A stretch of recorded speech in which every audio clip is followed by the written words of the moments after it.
Boa tarde, seja muito bem-vindo ao Conferência Aberta, que lhe faz companhia nas próximas 2 horas. Hoje falamos dos novos produtores e deste regresso à terra que assistimos nos últimos anos. São meus convidados e, ao meu lado esquerdo, Joaquim Costa e também Mercedes Ferreira. Aos dois, obrigada pela presença neste Conferência Aberta. Do meu lado direito tenho o Hugo Dunkel, também obrigada pela presença no nosso programa. Daqui a pouco deve juntar-se a nós o Gonçalo Couto também para nos contar a sua experiência. Falamos destes novos produtores, já sabe, também pode entrar na nossa conversa através da linha 22031 5500. Os tempos que vivemos estão a propiciar este retorno até à terra-mãe. Uma grande parte da população começa já a produzir alguns alimentos para consumo doméstico, ao mesmo tempo que alguns jovens decidem fazer da terra o seu futuro. Os consumidores também estão a mudar os seus hábitos e apostam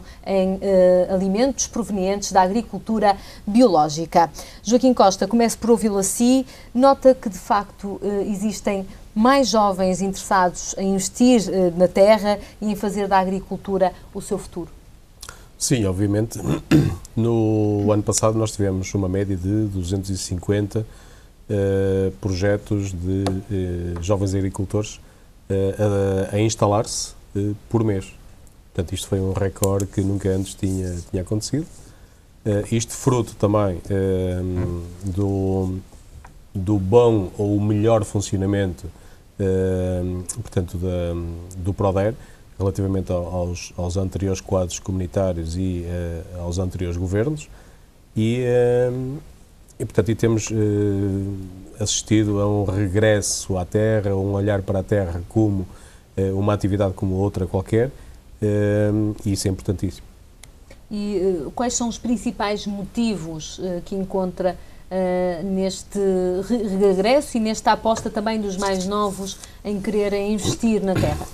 Primeiro, porque está a haver, portanto, na sociedade muita dificuldade em encontrar empregos, em desenvolver negócios e empresas em outros setores de atividade e está... Um bocado a procura do autoemprego também, não é? Também. E está a aparecer portanto, um conjunto grande de jovens que olham para o modelo de negócio e para o seu modelo de negócio e implementam com muita força e com pés e cabeça.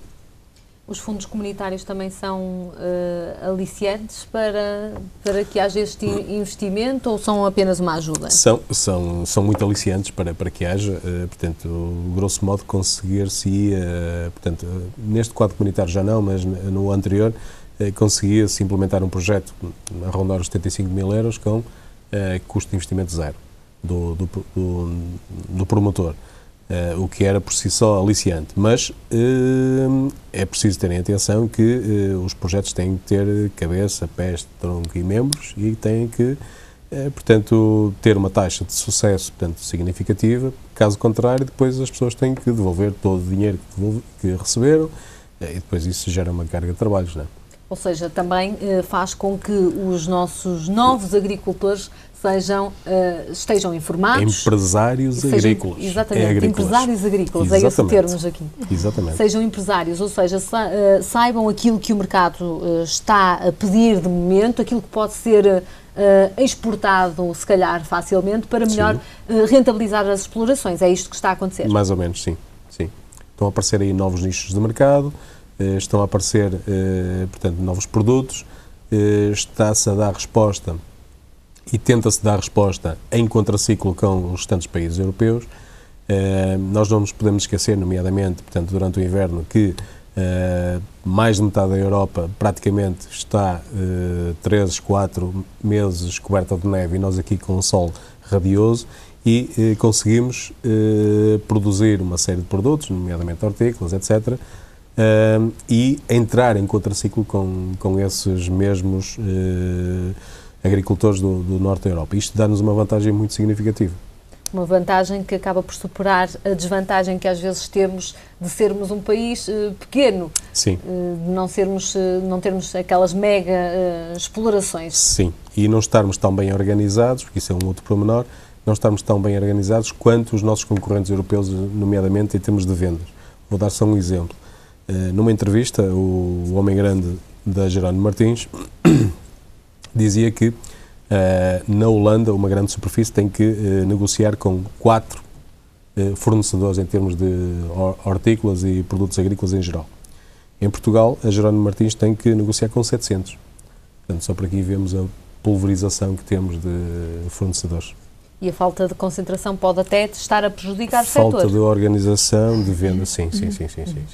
Hugo, mas este regresso à terra não está a acontecer por acaso nos últimos anos. Existem aqui valores e até necessidades que fazem com que as pessoas, a população em geral, acarinhem este olhar, este aproximar com o campo.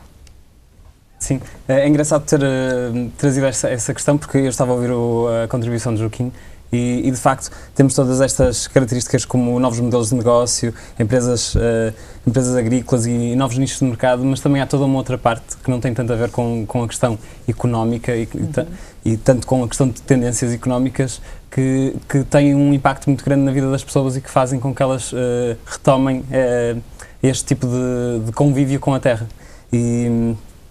Eu antes de vir até estava a tentar fazer um levantamento de várias dessas questões e são tantas como, por exemplo, uma questão de criatividade.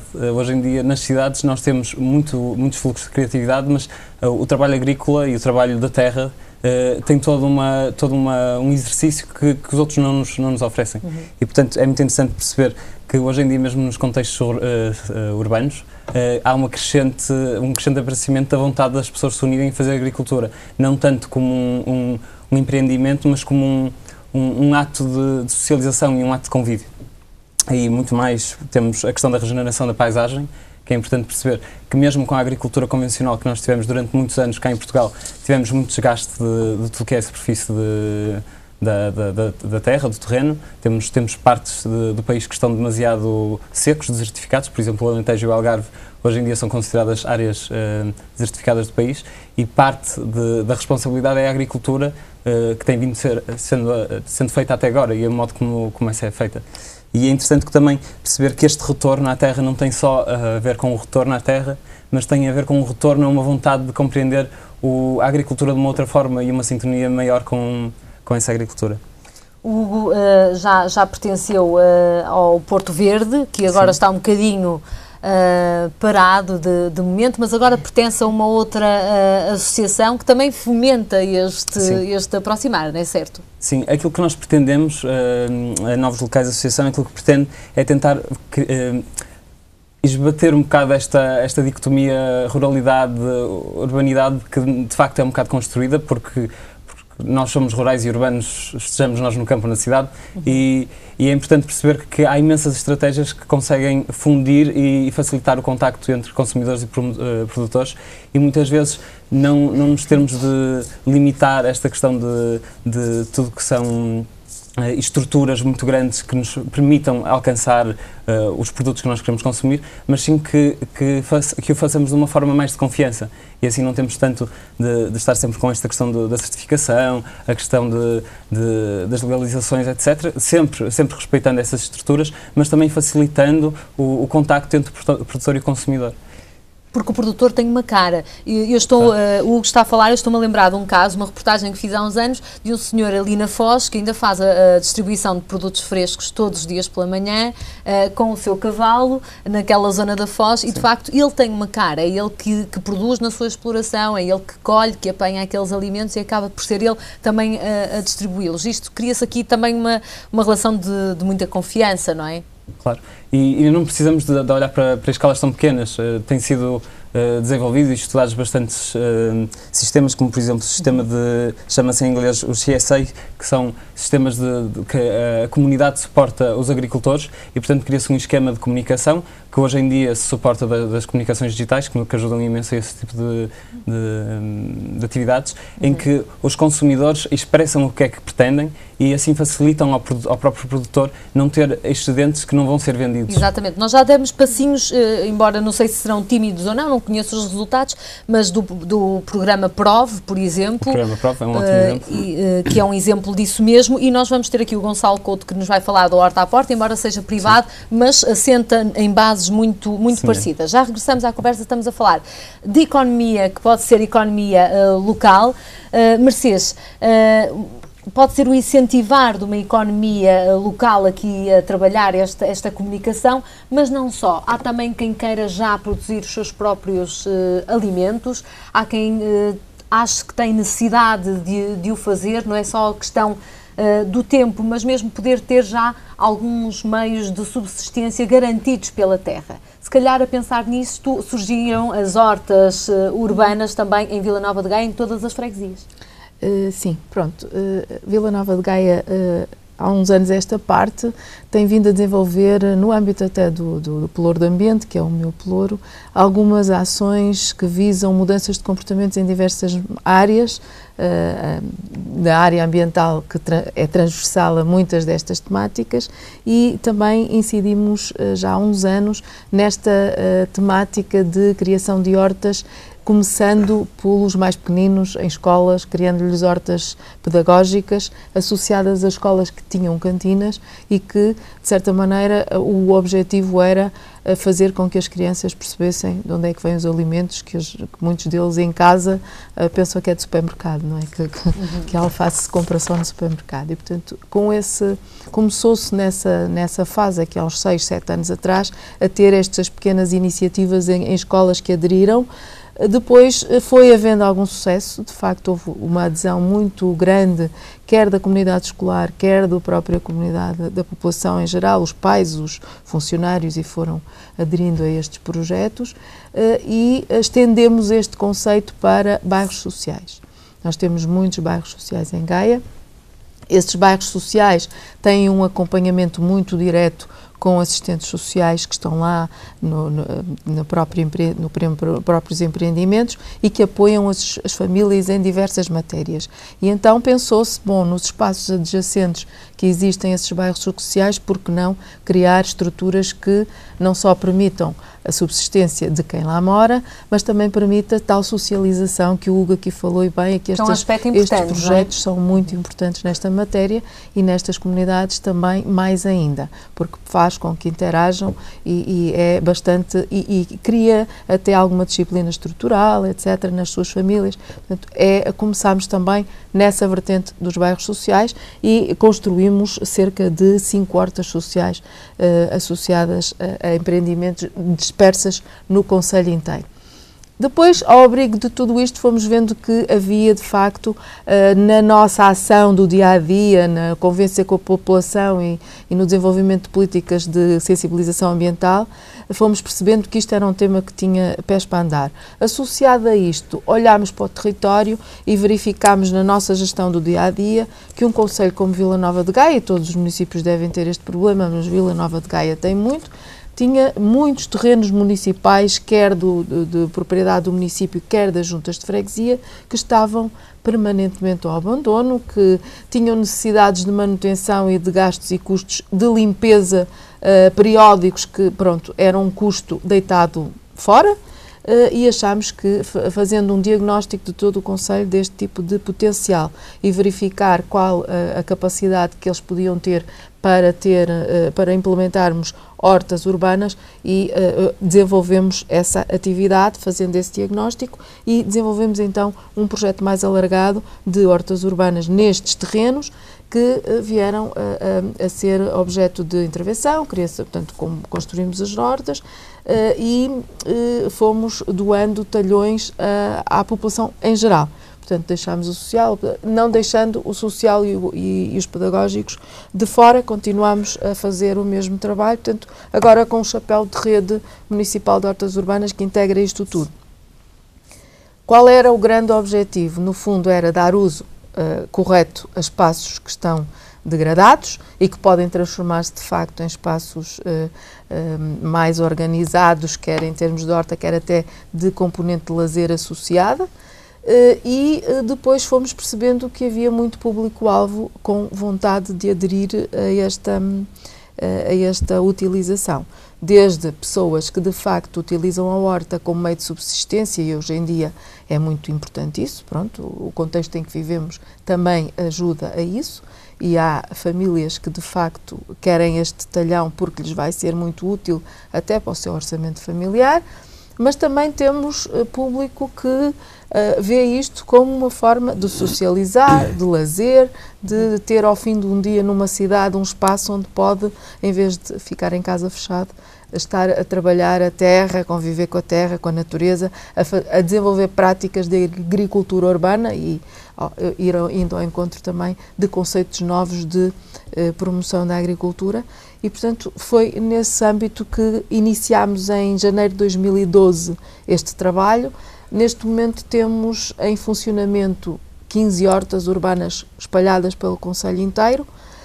Temos distribuídas à população cerca de 600 talhões já atribuídos e temos em lista de espera 800 pessoas que querem talhões. Ainda com vontade também de ter o seu talhão de terra. Temos, de facto, bastante adesão. É claro que nós, só por estes números, já vemos que a iniciativa é um sucesso, mas vocês vão tentando fazer um acompanhamento também com estes cidadãos, esta população, este público-alvo que agora tem os seus talhões. O que é plantado? O que é que mudou na vida? É algo que vão querer seguir? Porque isto também importa para a vida das pessoas, não é? Exatamente. Pronto, o projeto, em grosso, começou em janeiro de 2012, não é? De facto, esse acompanhamento é uma preocupação nossa, quer ao nível de formação tanto dos utilizadores, quer ao nível de regulamentação de normas de utilização dos talhões, também temos isso delineado, portanto, fazemos a monitorização daquilo que vai acontecendo. Ainda o historial ainda é muito curto, obviamente, já há ajustes que se vão fazendo, principalmente nas práticas de agricultura correta, para irmos ao encontro do evitar de utilização de produtos químicos o mais possível na agricultura, e ir ao encontro do conceito de agricultura biológica o mais possível, e para isso contamos também com parcerias e este projeto também tem essa vertente de tentar envolver os agentes locais interessados neste projeto, quer sejam as juntas de freguesia, que são nossas parceiras na gestão, e a Lipor, por exemplo, fizemos um protocolo com a Lipor, que já tem alguma experiência também neste tipo de atividade. Exatamente. E que nos, portanto, ajudou na componente de formação. Então, fizemos uma primeira abordagem de formação com a parceria da Lipor e agora replicámos no nosso concelho e já temos pessoas a trabalhar o assunto. Também com a Sul Douro, que é a nossa empresa de tratamento de gestão de resíduos sólidos. Porquê? Porque antes disto também já estávamos a desenvolver um projeto de compostagem doméstica, de transformação da matéria orgânica produzida nos nossos quintais e no nosso dia-a-dia para o nosso próprio corretivo do solo.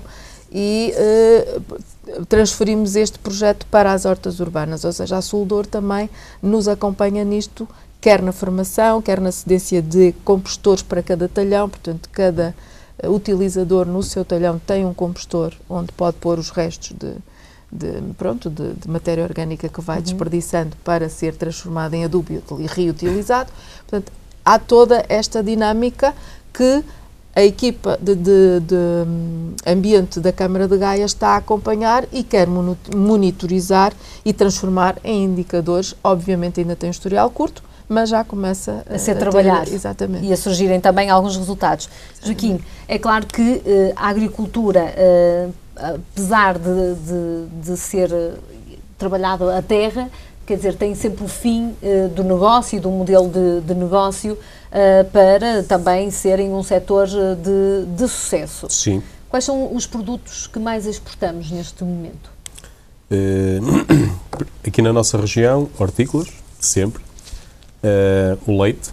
O leite é um produto muito sui generis, em que precisamos melhorar muitíssimo, portanto, ser mais eficientes em todo o percurso a partir do produtor, porque nós estamos a vender muito leite em natureza e a comprar muito produto transformado, ou seja, estamos a deixar a mais-valia em países terceiros, não é?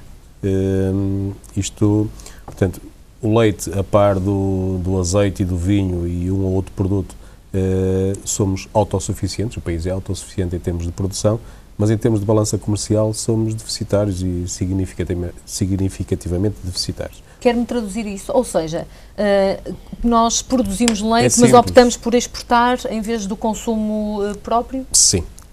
Há empresas que exportam leite em natureza e depois as grandes superfícies vão comprar, portanto, o leite transformado, os iogurtes, o queijo, etc, etc. Isto é muito mau para a nossa economia, porque estamos a deixar a mais-valia toda em países terceiros, não é? Para além de que a segurança alimentar não está 100% garantida. Tem aparecido aí alguns produtos cuja, portanto, qualidade deveria ser mais assegurada. Estou a falar concretamente de alguns produtos em que aparecem carcinogénicos, produtos importados, e isto, na minha opinião, deveria merecer uma atenção por parte das autoridades muito significativa. Mas isso também demonstra falta ou algum tipo de falta de vontade dos nossos produtores depois de darem o valor acrescentado à matéria-prima. Ou seja, se nós temos uma exploração de leite, em vez de o exportar, porque é que não é transformado? Não, tem a ver com a capacidade de funcionamento da empresa em si. Portanto, há empresas que têm estatuto de comprador, compram leite em natureza, e depois não têm unidade de transformação e vão vender esse leite de natureza. Portanto, no fundo são intermediários de leite em natureza. E vão vender esse leite em natureza a empresas espanholas ou depois depende do mercado. Normalmente é a Espanha que vendemos. Mas depois compramos muito produto transformado, muitos iogurtes. Se formos às prateleiras do supermercado, vemos lá isso tudo. Aliás, normalmente o consumidor não está alertado para estar a verificar bem a origem dos produtos lácteos e isso deveria merecer por parte dos consumidores também alguma atenção. Atenção, se bem que também aqui temos um exemplo de um programa instalado já há mais de uma década, o Compre o que é Nosso, que, portanto, incentiva o consumidor a consumir aquilo que é português e a estar, de facto, atento à origem também de alguns alimentos. Tem-se dado muito ênfase, portanto, à eficácia, ou tentar ser o mais possível eficaz a cadeia dos diversos produtos, e aqui surgiram, eu ia introduzir aqui um outro elemento, surgiram, portanto, também alguns elementos, por exemplo, políticos, com a entrada da PARCA, Plataforma de Acompanhamento e Regulação da Cadeia Agroalimentar, que não está ainda a surtir os efeitos, portanto, desejados, mas que está a introduzir alguma regulamentação, por forma a que na cadeia de valor, ou melhor, a cadeia de valor seja o mais possível distribuída de forma equitativa pelos diversos intervenientes. E para que não estejamos a ser alvo... Isso era importante para os produtores. E ainda bem que dá o exemplo do leite, porque as explorações de facto não param, a par de outras, mas o leite não para mesmo, é 365 dias por ano, sem férias, sem descanso, e de facto, para às vezes com oscilações de preço predatórias para as próprias explorações, que muitas vezes vêm alimentos, rações, etc. a aumentar e o valor do leite a diminuir. O leite é um produto à parte porque de há muitos anos esta parte é utilizado pelas grandes superfícies como um produto isco, é mesmo este o nome técnico. Ou seja, é um produto para chamar clientela. E chamam-no ou utilizam-no, portanto, com baixo preço. E não é por acaso que eu não conheço país nenhum no mundo onde o leite seja tão barato. Se formos para a Espanha, os leites mais baratos rondam os 80 cêntimos. O litro? O litro. Se formos para a França, rondam uns 90 €, e se formos para aí fora é de €1 para cima. Em Portugal é sempre de 50 para baixo ou de 55 no máximo para baixo. Portanto, só por aqui vemos portanto, a utilização do leite como produto isco. Mas o leite nem é dos produtos onde há um diferencial tão grande. Eu vou dar um exemplo de hoje. Hoje a alface ao produtor está a ser paga a 15 cêntimos, na melhor das hipóteses a 20. Se for comprar numa grande superfície dá 1,80 €. Este diferencial não deveria ser permitido. Estamos a falar de um diferencial de quantos por cento? 500, 600%? Não vou quantificar, mas isto acontece sempre. E neste momento, falei deste momento onde este decalagem é o mais acentuado. Muito acentuado. É o mais acentuado porque é o período do ano onde paga ao produtor, portanto, a preços mais baixos. Mas nunca varia muito. Nunca varia muito deste valor. Mais 5 ou 10 ou 15 cêntimos para cima, quando estivermos no pico do preço, ou seja, no período em que é mais difícil produzir, mas no hipermercado continua sempre por essa ordem de 1 euro e muitos, 2. Joaquim, nós aqui com o Hugo e com a Mercedes estamos a falar da geração, da criação de uma economia tendencialmente local e do desenvolvimento de uma economia local. Os produtores, isto é algo que interessa aos produtores ou os produtores têm mesmo que olhar lá para fora se quiserem ganhar dinheiro? Estamos a falar aqui de uma agricultura de subsistência que não é mais nem menos do que um revitalizar do que existia há 20, 30 anos, sim, toda a gente tinha o seu quintal, não é? Exatamente. Portanto, hoje são as hortas urbanas ou até as hortas verticais, não é? Exatamente. Nas varandas. Estamos a ter um regresso a esses tempos. É muitíssimo importante para essas pessoas. A vertente social é muitíssimo importante. A troca de produtos, eu tenho hoje alface em excesso em produção, vou trocar por batatas ou outra coisa qualquer. Esta parte social é muito, muito, muito importante, mas estamos a falar de duas realidades completamente diferentes. Uma agricultura de subsistência, muito bem, e concordamos com ela a 1000%, é muito importante dinamizá-la e, portanto, só até sob o ponto de vista paisagístico, que a doutora estava a falar, só até sobre o ponto de vista paisagístico é super, super, super importante vermos os terrenos cuidados e por aí dentro. Agora, se formos falar para uma agricultura em que, portanto, seja um modelo de negócio, seja, portanto, queiramos ser um player para estar na Comunidade Económica Europeia, aí sim, temos que ver com outros olhos e com outros investimentos, outra dimensão, que não poderá ser a agricultura de subsistência. Nem pode ser a dimensão local. Pode ser a dimensão local, não tem qualquer problema. Agora, o que é preciso é que as coisas sejam organizadas com pés e cabeça. E aqui em Portugal, infelizmente, nós não temos muito essa genética. Vou-lhe dar um exemplo. Tivemos várias vezes aqui em Espanha, na Galiza, muito pertinho, em que tínhamos cooperativas a funcionar.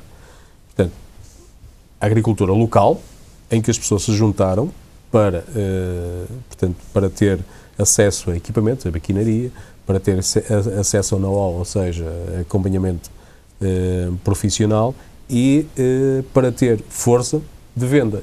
Portanto, aqui estamos a falar de não subsistência, mas como, portanto, modelo de negócio. Obviamente que se estivermos a falar de uma pequena unidade de produção, não tem força para se impor no mercado.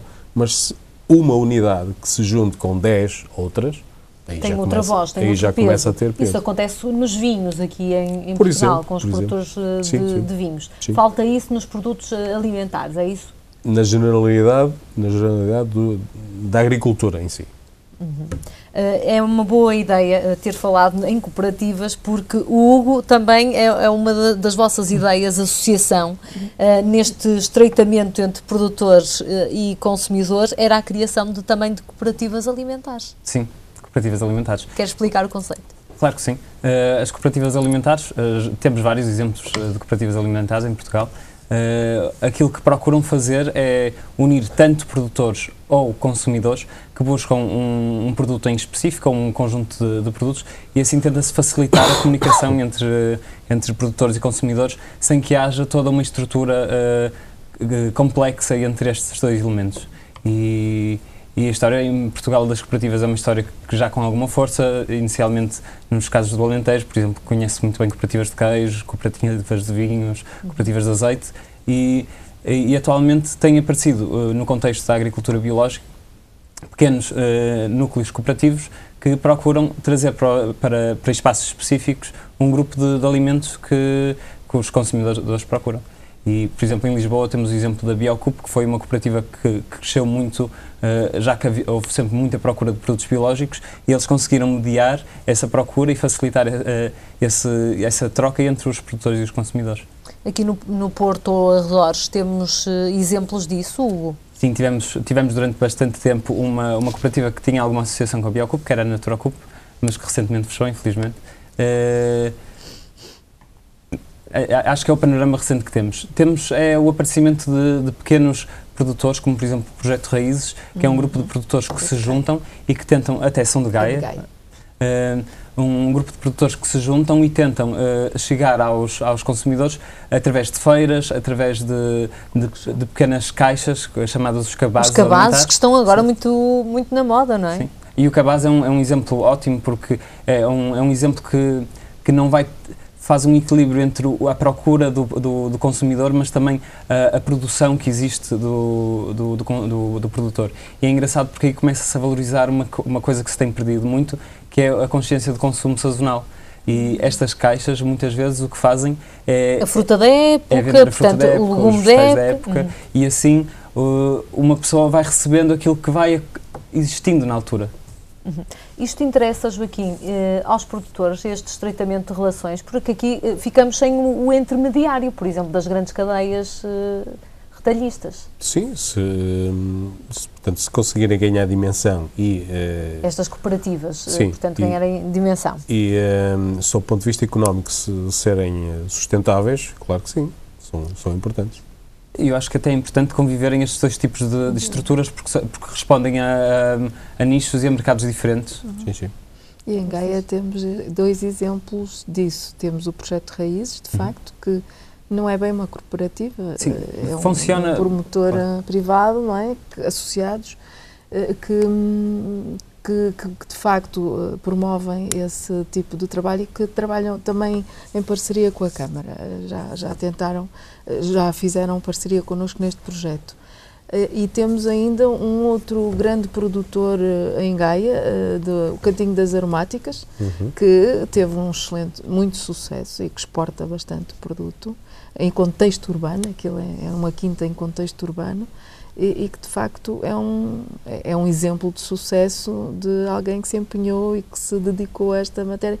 Ora, o que eu acho é que nós, município, e nós, entidades de governação, digamos assim, se estivermos atentos e formos promovendo este tipo de ações, que obviamente tem uma escala diferente daquilo que está aqui a dizer o Joaquim, mas são complementares, porque eu acho que uns despertam consciências e essas consciências podem vir a ser os futuros empresários agrícolas da região e, portanto, acho que é toda uma cadeia que se pode criar de valor e que não podemos esquecer-nos e neste momento, se calhar, é um momento crucial para isso.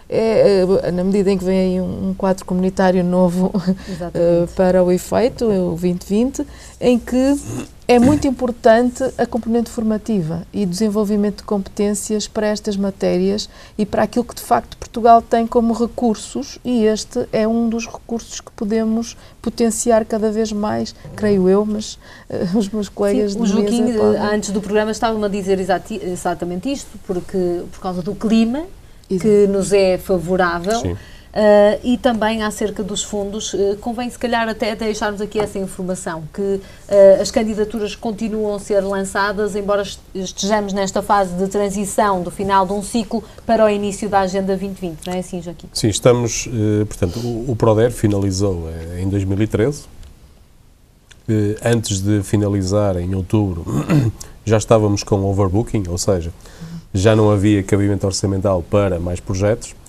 Entretanto, houve uma chamada Operação Limpeza, que foi, portanto, a análise de todos os projetos e a erradicação de alguns projetos que estavam orçamentados, mas que não, por desistência do promotor, portanto, não iam avançar, portanto, e voltaram esses projetos, esses valores para, portanto, para poderem ser aplicados em novos projetos.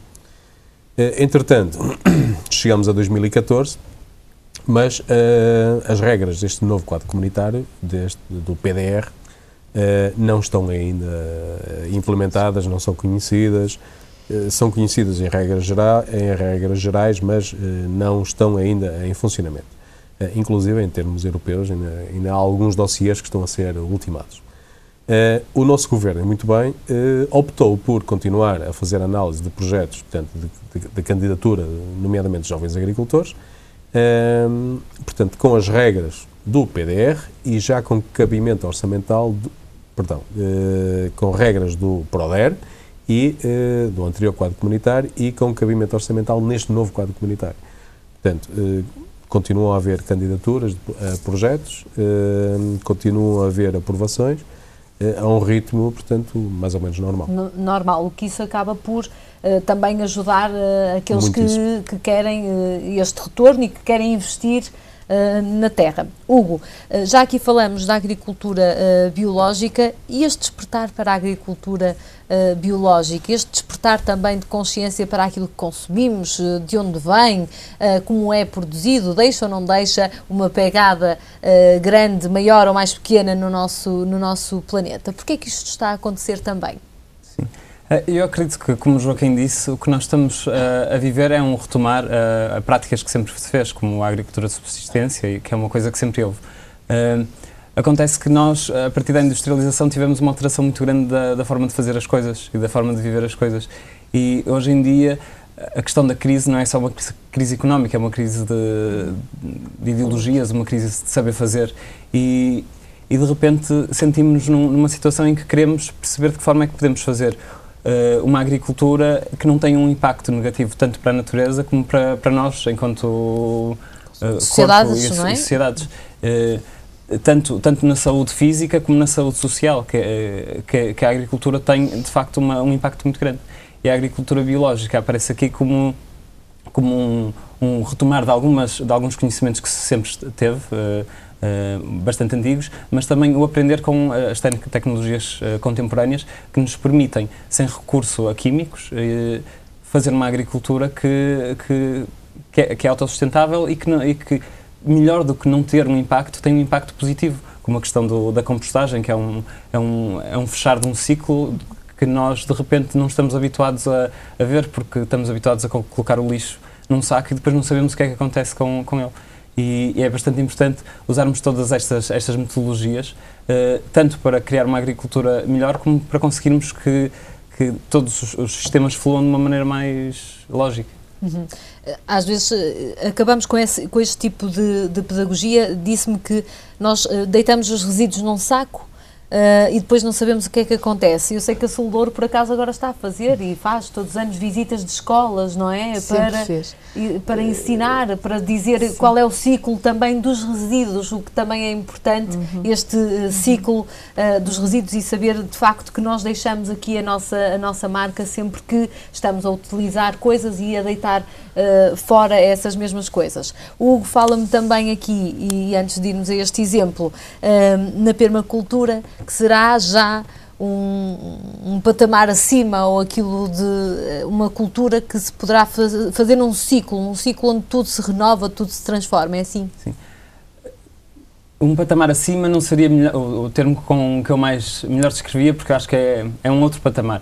A ideia da permacultura é de facto conseguir, e é importante perceber que a permacultura não se centra só na questão da agricultura, é todo um modo de vida, não é? É todo um modo de vida mais amplo, e a permacultura, sim, começou inicialmente por perceber, e foi desenvolvida por um agrónomo nos anos 70, que percebeu que de facto a agricultura que nós tínhamos hoje em dia estava de todo longe de conseguir criar um sistema sustentável. E então aquilo que se propõe é fazer um levantamento de tudo aquilo que temos histórico, que nos permite uma agricultura com uma conexão e que responda a uma produtividade real, sem a dependência de combustíveis fósseis e de químicos. E ao refletir essa nova agricultura que se propõe, também se começa a refletir uma nova forma de pensar a sociedade, tanto como a educação, a arquitetura, etc, etc. E é engraçado esta questão da permacultura, porque, por exemplo, no contexto do Porto também temos várias hortas sociais, estas que não têm tanto a intervenção da Câmara, mas que são grupos de pessoas que se unem e que conseguem arranjar cedências de espaços e usam-na tanto para fazer produção de subsistência. Exatamente, temos vários exemplos desses casos aqui também no Porto, sim. Sim, os exemplos que eu enumerei foi a Quinta Musas da Fontinha, na Rua do Bom Jardim, que é um espaço impressionante porque ninguém o vê se não entrar nele porque está atrás de fachadas de casas e quando chegamos... Quase todos os logradores aqui da cidade do Porto, não é? Estão todos escondidos à vista, não é? E que tem um potencial social e mesmo terapêutico muito grande, porque a agricultura tem esta vertente que a mim interessa-me bastante, que é a vertente terapêutica, de se poder, pela socialização e pelo conhecimento da natureza, pela observação dos ritmos da natureza, conseguir mudar a nossa forma de ver o mundo e mudar a nossa forma de relacionar o consumo com a produção e todo este sistema. Vocês, os novos locais, esta associação é relativamente recente? Sim, é recém-nascida. É recém-nascida mesmo. Quais são os vossos interesses, aquilo que vão querer também implementar? Sim. Neste momento, como disse, ela é recém-nascida e aquilo que nós estamos a fazer mais é uma questão de levantamento e de mediação de todos os projetos que existem no Porto e também termos um bocado o tato de compreender de que forma é que se consegue contactar com os produtores locais, que são muitos à volta do Porto e mesmo no Porto, para possibilitar a tal resposta que nós falávamos antes com a questão das cooperativas. Aquilo que nos interessa é, de facto, a valorização de conceitos como a permacultura, a agricultura biológica, a agricultura biodinâmica, que é muito interessante porque também abarca o conhecimento das luas, que é um conhecimento que sempre teve muito intrínseco na agricultura, mas que se vai perdendo. Sim. Quer dar um exemplo? Ou tem a ideia de um exemplo? Claro. Portanto, plantar naquele dia porque estamos em Lua Nova tem a ver com isto? Não. Assim, claro. Por exemplo, hoje é Lua Nova, dia 28, e há certas coisas que nós sabemos que não deverão ser plantadas. É engraçado, eu não os tenho de memória, mas há ditos populares portugueses que referem que, por exemplo, se plantarmos a batata, isto agora não tenho certeza como é que é, mas se plantarmos a batata na Lua Nova, ela não vai dar fruto. E é engraçado porque temos todo um número de rimas que nos fazem perceber a relação que há deste conhecimento tão antigo. Um conhecimento popular também, muito oral e que se foi também perdendo. É esse reavivar desse conhecimento. O reavivar desse conhecimento e valorização, porque hoje em dia, por exemplo, a questão que nós estávamos a falar das escolas, que é bastante importante, as crianças, de repente, as crianças e os adultos, não é? Que são as crianças crescidas, deixam de compreender o valor de todos estes conhecimentos no nosso dia-a-dia. Mas aos bocados, mesmo que não queiram admitir a falha deste conhecimento, começamos a sentir, porque começamos a ser menos saudáveis, começamos a ter mais depressões, começamos a não ter uma noção de relação tão forte entre aquilo que nós somos e a terra em que nós vivemos. E a Novos Locais pretende, de facto, valorizar todos estes elementos para criar uma comunidade mais consolidada. Este aproximar ao campo e à terra dá saúde, na sua opinião? Na minha opinião, sim, claro que depende das pessoas. Há pessoas que gostam de ter outro tipo de experiências, mas também é importante que tenhamos o espaço, enquanto sociedade, de viver umas experiências e outras experiências.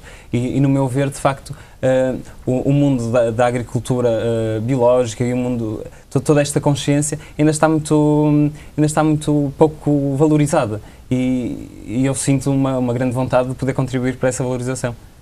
Deixa-me perguntar aqui ao Joaquim se tem mais saúde do que nós, se está ligado à terra. A terra dá saúde? Fora todas as preocupações que tem enquanto empresário agrícola, claro que sim. Sim. Sob o ponto de vista do stress, sim, obviamente, mas estamos aqui isto é tudo é relativo, não é? Tudo é relativo. E tudo que é em excesso também prejudica. Na agricultura, uma das coisas que afastou no passado muita gente era a necessidade de um esforço físico significativo. Hoje já temos máquinas para fazer estes trabalhos mais pesados, etc. Portanto, mas sob o ponto de vista, portanto, de dar saúde, eu prefiro, e eu conheço bem os dois mundos, eu prefiro o mundo rural do que o mundo citadino. Prefiro. Para complementar o que o colega estava a dizer sobre o conhecimento, eu gostava de dar aqui um exemplo. O conhecimento popular, não é? Popular, exatamente. Aplicado à Imagino que eu queria me dedicar à pesca. Comprei um barco super sofisticado, com N tecnologia, e ao meu lado está o avô de um colega meu que, portanto, com o seu pequenino barco, chega ao pé do mar e diz: se vai chover, se não vai chover, se vai haver vagas altas, se vai haver vagas baixas, se as vagas vão trazer peixe, se não vão trazer. Portanto, aqui vemos a comparação do saber tradicional, do importante quanto foi, portanto, com séculos e séculos de know-how transmitido de geração em geração, contra, portanto, as tecnologias e um conhecimento empírico. Exatamente. Quando surgiu, conta-se isto, pelo menos a meteorologia, dizia-se que os mais antigos adivinhavam mais o tempo que os próprios meteorologistas. Exatamente, só olhar para o céu noturno e para as condições da Lua conseguiam antever que tempo faria na manhã seguinte. Isso também é muito interessante. Mercedes, também lhe faço a mesma pergunta, não sei se tem alguma ligação ao campo, se gosta dessa ligação e se poderá dar saúde este contacto com a terra. Enquanto atividade não a tenho, mas obviamente que sinto que sim, que a ligação à terra é saudável e partilho ali da ideia do Hugo de que tem um efeito terapêutico e tenho sentido muito isso neste projeto, por exemplo.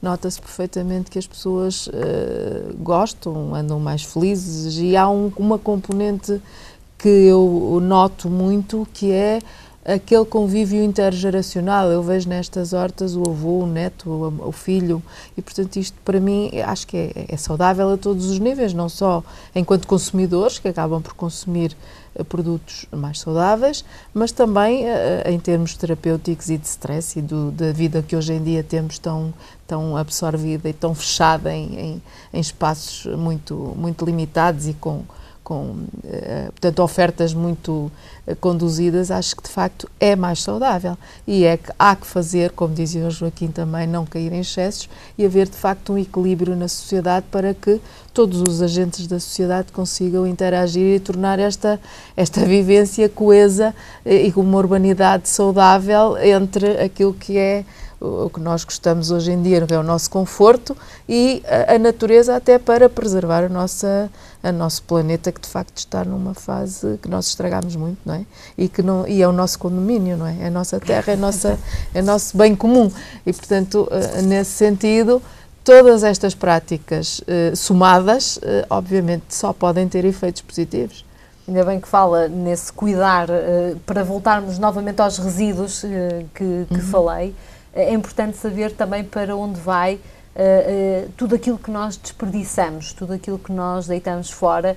Portanto, o ciclo não acaba quando fechamos, por exemplo, em Vila Nova de Gaia, um contentor verde, não se acaba aí o ciclo. Começa um novo ciclo. Não, de facto, na questão da gestão de resíduos é fundamental também que as pessoas comecem a ter essa noção, já têm muito, e o Conselho de Vila Nova de Gaia nesse aspecto, e também porque há por trás de tudo isto também, de facto, um trabalho de sensibilização nas escolas e em outros públicos-alvo. Nós temos feito não só em escolas. Nós, inclusivamente, vamos ao lar de idosos fazer campanhas de sensibilização ambiental. E eles são bastante ávidos de saber as coisas. A gente pensa que os adultos não gostam, mas não. Os nossos idosos, nós fizemos campanhas com eles de gestão de resíduos, reciclagem, e foram extremamente participativos e aderiram a novos modos de vida. Portanto, é uma questão, de facto, de nós sermos persistentes. E, de facto, temos que encarar, dizia eu, o resíduo como só será resíduo aquele que de facto já não tem valor nenhum, valor último, e que podemos não é possível neste momento em Portugal, e penso que em quase lado nenhum, o resíduo zero, mas temos que tentar caminhar para aí. Quando nós temos os ecopontos, os materiais recicláveis, é para isso, é para termos um novo produto a partir daquele. Mas antes disso temos que ter hábitos próprios de não consumir aquilo que não é necessário e não produzir resíduos que não são necessários. A tal política dos 3 R's, onde não é a reciclagem o R mais importante. Não, esse é o último. Exatamente, o reduzir e o reutilizar. E até no próprio processo produtivo a montante. Quando nós temos um produtor, uma fábrica, tem que ter deveria ter esses cuidados de, no seu processo produtivo, ter o menos produção de resíduos possível, ou então reintroduzi-los no processo para que seja, para haver aquele ciclo de material mais equilibrado e sustentável. Penso que já estamos muito melhor do que estávamos há 20 anos atrás. Portugal, nesse aspecto, acho que deu passos muito gigantescos. Em Gaia temos, de facto, um sistema a funcionar bem. Neste momento, Gaia até posso dizer, e com orgulho, que é dos melhores sistemas do país a produzir, a aproveitar, por exemplo, o biogás, o que se produz da degradação dos resíduos que é colocado em aterro e que também tem que se evitar que vá para aterro tanta quantidade, mas aquele que para lá vai tem um sistema de aproveitamento do biogás que depois, muito interessante, dos melhores do país. Aliás, aqui há 5 anos atrás até era considerado o melhor da Península Ibérica, em que nós reaproveitamos o gás produzido, essencialmente metano, e é reintroduzido na rede de eletricidade, vendido à EDP. Posso lhe dizer que é mais de 50% das receitas daquela empresa são geradas a partir daí. E, portanto, tem valor não só ambiental, como também tem valor económico. Isto reflete-se depois na tarifa que os municípios pagam para tratar os resíduos. Portanto, tudo isto tem importância. Não só no aspecto ambiental, que é importante, é o mais importante talvez, mas depois tudo isto tem consequências a nível da sociedade, da economia, tudo. Exatamente, que se gera à volta. Acaba por se traduzir também na qualidade de vida das pessoas. O Joaquim queria completar esta ideia muito rapidamente. Muito rapidamente, só gostava de salientar aqui um pormenor que ainda ninguém salientou, que é o prazer à mesa. Na agricultura de subsistência há aquele prazer de eu estou a comer a minha alface. Eu estou a comer... sabor. Sim. E depois há um outro detalhe que é o reajustar da produção. Olha, tenho que colher esta couve um bocadinho mais cedo porque ela já está a ficar um bocadinho dura ou qualquer coisa do género. E este prazer à mesa, do seu ponto de vista social, também é muito importante. Vocês usam algum, por falar em prazer à mesa, usam alguma da sabedoria popular também nas vossas... Toda a gente usa, em todo o lado, em todas as atividades. O know-how adquirido não pode ser deitado ao lixo. Sei lá, então em termos de produção na terra é super importante, quer dizer, não vale a pena eu tentar semear milho em outubro, que ele não vai nascer, não vai crescer, não vai... Portanto, e todo este tipo de conhecimento de décadas, de milénios, não pode ser deitado ao lixo, não é? Exatamente, tem que ser sempre utilizado. Muito bem, é com este prazer à mesa que vamos chegar aqui ao fim desta primeira parte. Se calhar iniciamos a segunda mesmo a falar neste prazer à mesa, porque estamos a falar de novos produtores neste Conferência Aberta. Já sabe que pode também falar connosco, temos uma linha aberta, se quiser expor aqui alguma questão aos meus convidados, através do 22-031-5500, 22-031-5500. Falamos do regresso à terra, deste abraçar ao campo tão necessário nos tempos que correm, mas falamos também dos produtores nacionais, daquilo que é a aposta nacional na terra. Na segunda parte temos temas renovados neste Conferência Aberta. Até já.